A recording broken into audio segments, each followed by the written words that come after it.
പറഞ്ഞുകൊണ്ട് അനുസരണത്തിന്റെ വിധേയത്വത്തിന്റെ ഉദാത്ത മാതൃക നൽകിയ അമ്മ.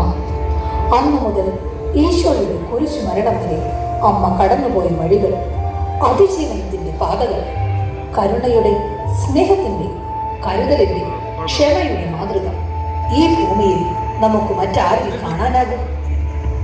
ഈശോയുടെ അമ്മ, എന്റെയും അമ്മ, കാൽവരിയിലെ കുരിശിൽ കിടന്നുകൊണ്ട് ഇതാ നിന്റെ അമ്മ എന്ന് പറഞ്ഞുകൊണ്ട് ഈശോ നമുക്ക് തന്ന വലിയ സമ്മാനം.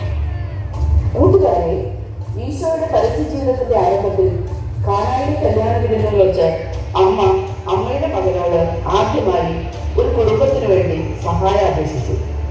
വെള്ളം വീഞ്ഞാക്കി മാറ്റിക്കൊണ്ട് ഒരു വലിയ അപമാനത്തിൽ നിന്ന് ഈശോ ആ കുടുംബത്തെ രക്ഷിച്ചു.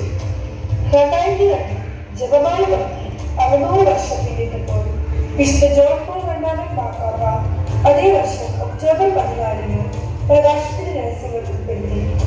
പ്രകാശത്തിന്റെ 2ാം രഹസ്യത്തിൽ ഞാൻ ധ്യാനിക്കുന്ന കാനായിലെ കല്യാണത്തിൽ വീഞ്ഞാക്കി പകർത്തിയ അത്ഭുതം. കുരിശിൽ കിടന്നുകൊണ്ട് ഈശോ നമുക്ക് നൽകിയ അമ്മയെയും അമ്മയുടെ മധ്യസ്ഥ ശക്തിയെയും മറക്കരുതേ എന്ന് നമ്മെ ഓർമ്മപ്പെടുത്തുന്നതാണ്. മരിയ, നമുക്കൊന്ന് കാനായിലെ കല്യാണത്തിലേക്ക് ഇന്ന് പോയാലോ? എത്ര മനോഹരമായിരുന്നു ആ ദിവസം. വിശുദ്ധ യോഹന്നാന്റെ സുവിശേഷം 2-ാം അധ്യായം. ഗലീലായിലെ കാനായിൽ ഒരു വിവാഹ വിരുന്ന് നടന്നു. യേശുവിന്റെ അമ്മ അവിടെ ഉണ്ടായിരുന്നു. യേശുവും ശിഷ്യന്മാരും വിരുന്നിന് ക്ഷണിക്കപ്പെട്ടിരുന്നു.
പക്ഷെ ഇപ്പോഴത്തെ കുടുംബം ആകെ അസ്വസ്ഥമാണ്.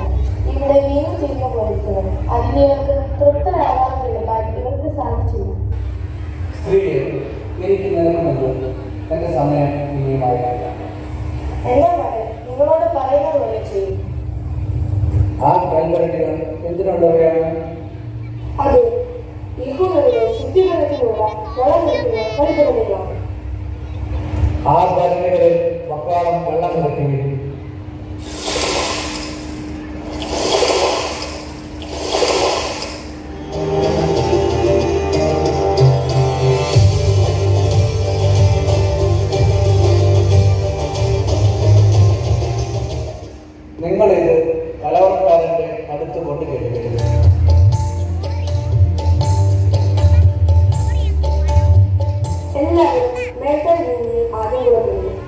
അതിഥികൾക്ക് ലഹരി പിടിച്ചു കഴിയുമ്പോൾ താങ്ങി തന്നു. എന്നാൽ നീ നല്ല രീതി ഇതുവരെ സൂക്ഷിച്ചു വെച്ചുവല്ലേ?